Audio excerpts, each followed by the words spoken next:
तेजवीर सिंह जी, मंच पर बैठे हुए मंत्रीगण, उत्तर प्रदेश की राज्य स्तर की सभी सहकारी समितियों के अध्यक्ष और आज के कार्यक्रम में उपस्थित सहकारी आंदोलन से जुड़े हुए प्यारे भाई और बहनों, आप सभी को नमस्कार।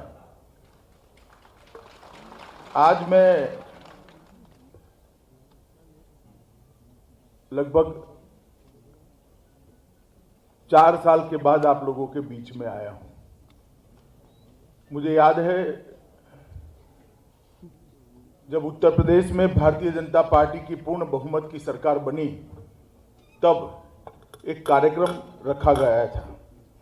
सभागार शायद ये नहीं था, कोई और सभागार था, मगर उस वक्त आप लोगों से के साथ संवाद का मौका मिला था और आज फिर से ये लोकार्पण के कार्यक्रम में मैं यहाँ आया हूँ।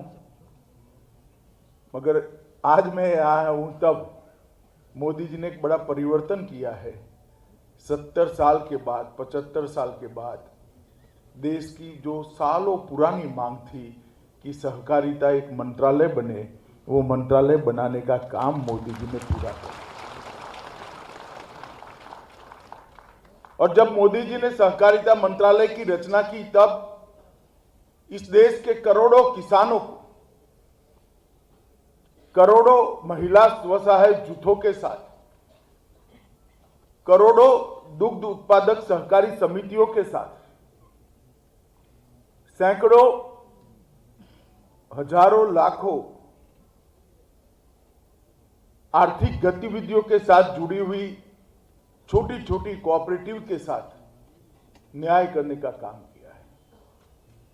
बहुत सालों से देश भर की कोऑपरेटिव संस्थाओं को इस बात की आस थी कि कोई न कोई आएगा और सहकारिता को केंद्र बिंदु में लाने के लिए सहकारिता मंत्रालय की रचना करेगा। और मोदी जी ने देश भर के करोड़ों किसानों की इस इच्छा को आजादी के 75वें साल में पूरा करने का काम किया है और आज सहकारिता मंत्रालय की रचना होगी। और मेरे लिए भी सौभाग्य की बात है कि देश के पहले सहकारिता मंत्री बनने का उन्होंने मुझे मौका दिया है और आज मैं आप सब लोगों के सामने हूं। मित्रों, अभी 2-3 दिन पहले भी आपने देखा होगा, मोदी जी के नेतृत्व में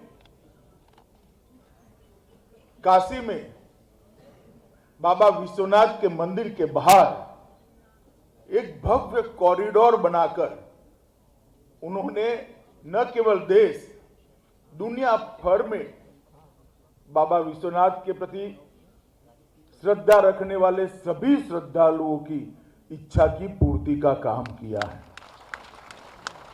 सभी लोग, करोड़ों लोग दर्शन करने के लिए आते थे क्योंकि श्रद्धा बनी है, आज की नहीं है, युगों युगों की श्रद्धा। काशी विश्व का सबसे पुराना नगर है और काशी है तब से बाबा विश्वनाथ का वहां पर धाम। मगर जिस प्रकार की अव्यवस्था में काशी विश्वनाथ धाम पड़ा था, उससे मुक्ति दिलाकर आज बाबा अपने दरबार के साथ अनेक मंदिरों के बीच में शोभायमान होकर वहां बैठे हैं और मां गंगा का पानी लेकर बाबा पर जलाभिषेक करने के बीच में कुछ नहीं है। और इसकी शुरुआत भी मोदी जी ने स्वयं की। इतनी ठंड के अंदर गंगा स्नान कर कर, हाथ में गंगा जल का कुंभ लेकर जब उन्होंने ज्योतिर्लिंग पर अभिषेक किया, औरंगजेब से लेकर आज तक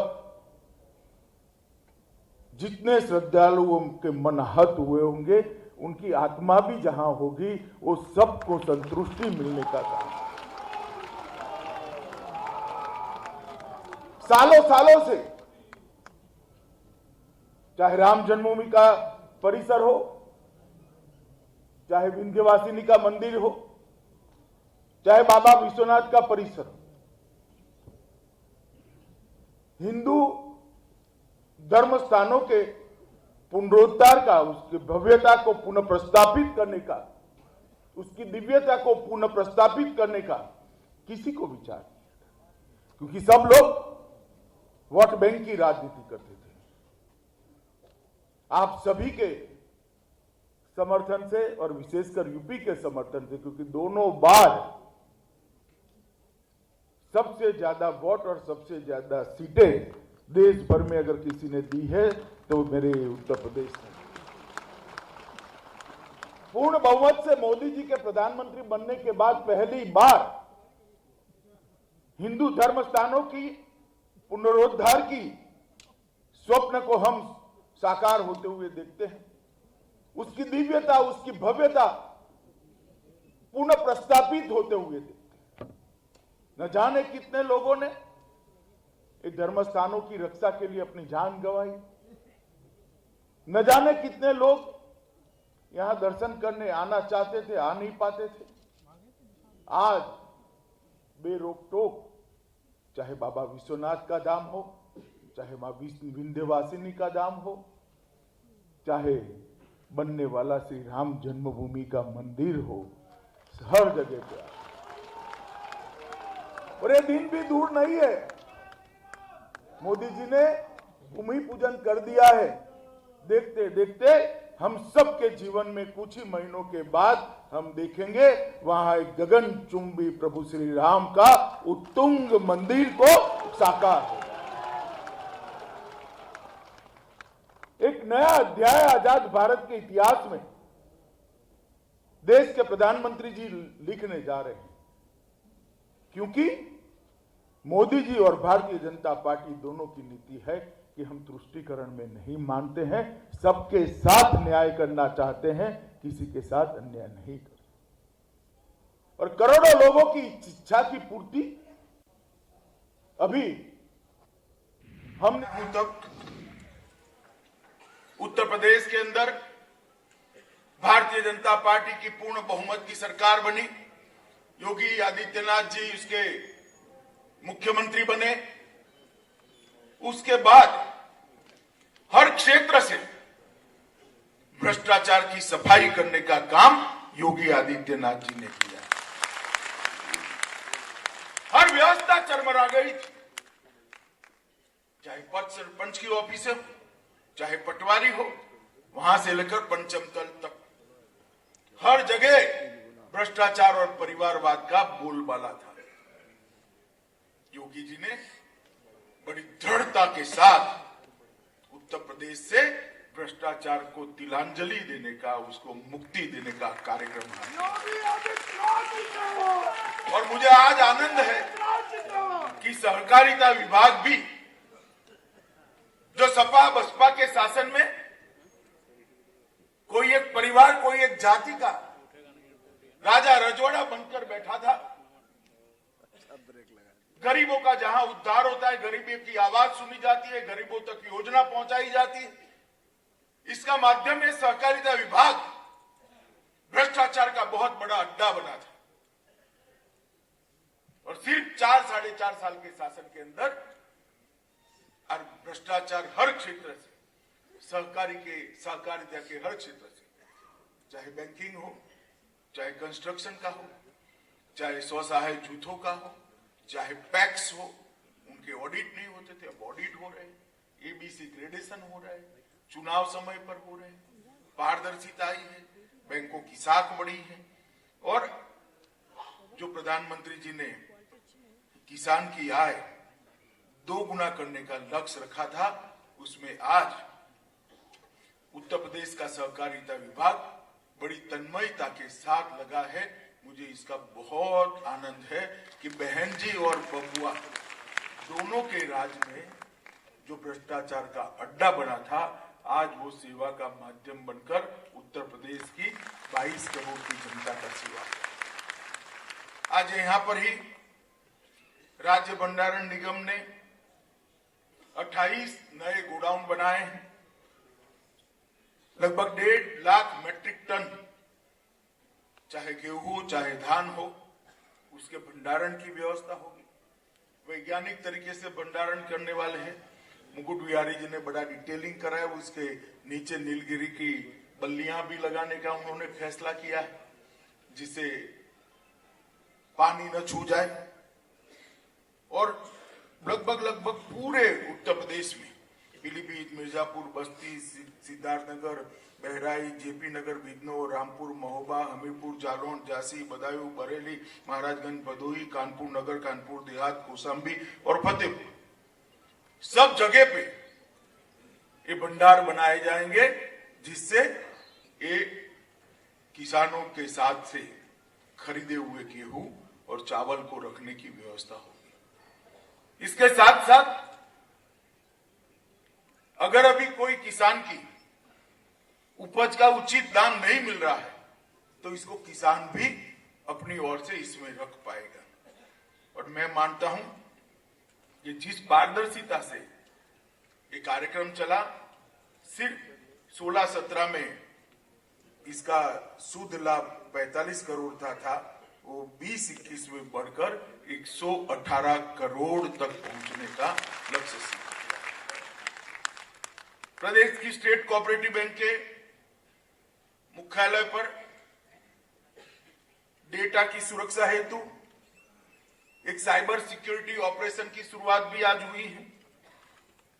प्रदेश स्टेट कोऑपरेटिव बैंक की 13 नई शाखाएं फतेहपुर, कानपुर, औरैया, कन्नौज, मथुरा, गौतम बुद्ध नगर, हापुड़, ज्योतिबा फुले नगर, संभल, अमेठी, अंबेडकर नगर, गोरखपुर और महाराजगंज में आज इसका भी उद्घाटन हुआ है। और 2 करोड़ से की लागत से एक भव्य मुख्यालय का भी आज लोकार्पण होने का काम हुआ है। 1.5 करोड़ की लागत से कृषि प्रशिक्षण संस्थान हॉल और नाबार्ड के वित्त पोषण से प्रदेश की लगभग 300 पैक्स में 5 करोड़ की लागत से कंप्यूटराइजेशन का काम हुआ है। मित्रों, जो सहकारिता से जुड़े हो सभी लोगों को मैं कहना चाहता हूं, अगर एक पैक्स में आप कंप्यूटराइजेशन कर देते हो तो इसके अंदर घपला करने की व्यवस्था कोई बचती ही नहीं है, और होती है तो वो पकड़े जाएंगे, क्योंकि इसके अंदर एक कंप्यूटर घड़ी होती है। कंप्यूटर के अंदर घड़ी होती है, कब डेटा को बदला गया वो तुरंत ही फोरेंसिक जांच में बता देता है। तो किसी के मन में करने का कुछ हो तो वो भी समझ जाए कि करना इतना सरल नहीं है। मित्रों, प्रधानमंत्री जी के नेतृत्व में भारत सरकार ने भी ये तय किया है कि देश के सभी पैक्स 65,000 पैक्स कंप्यूटराइज किए जाएंगे। सभी को एक ही प्रकार का सॉफ्टवेयर दिया जाएगा। पैक्स को जिला कोऑपरेटिव बैंक से जोड़ा जाएगा, जिला कोऑपरेटिव बैंक को स्टेट कोऑपरेटिव बैंक से जोड़ा जाएगा, और स्टेट कोऑपरेटिव बैंक को नाबार्ड से एक साथ जोड़ने का काम हो जाएगा। तो पैक्स से लेकर नाबार्ड तक पूरा किसानों को फाइनेंस करने वाला एग्रीकल्चर फाइनेंस का हमारा जो त्रिस्तरीय खाका है, उसका पूर्ण कंप्यूटराइजेशन करने का काम मोदी जी ने हाथ में लिया है। कुछ ही समय में इस पर फैसला कर इसकी घोषणा होगी। आप कल्पना करिए, देश भर के 65,000 पैक्स एक ही प्रोग्राम के तहत देश की हर भाषा में नाबार्ड के साथ जुड़ते हैं। कितनी पारदर्शिता का सृजन हो। ना bank cooperative bank, district cooperative bank घपला कर सकती है, ना स्टेट कोऑपरेटिव बैंक, ना पैक्स कर सकती है। और जो लाभ जाना है वो नाबार्ड से सीधा पैक्स के अकाउंट में चला जाएगा। बीच में स्टेट कोऑपरेटिव और डिस्ट्रिक्ट कोऑपरेटिव रहेंगे, मगर सब ऑनलाइन हो जाएगा। ये व्यवस्था का एक हिस्सा भारत सरकार करे, उसके पहले ही 300 समाजवादी पार्टी के राष्ट्रीय अध्यक्ष अखिलेश यादव जी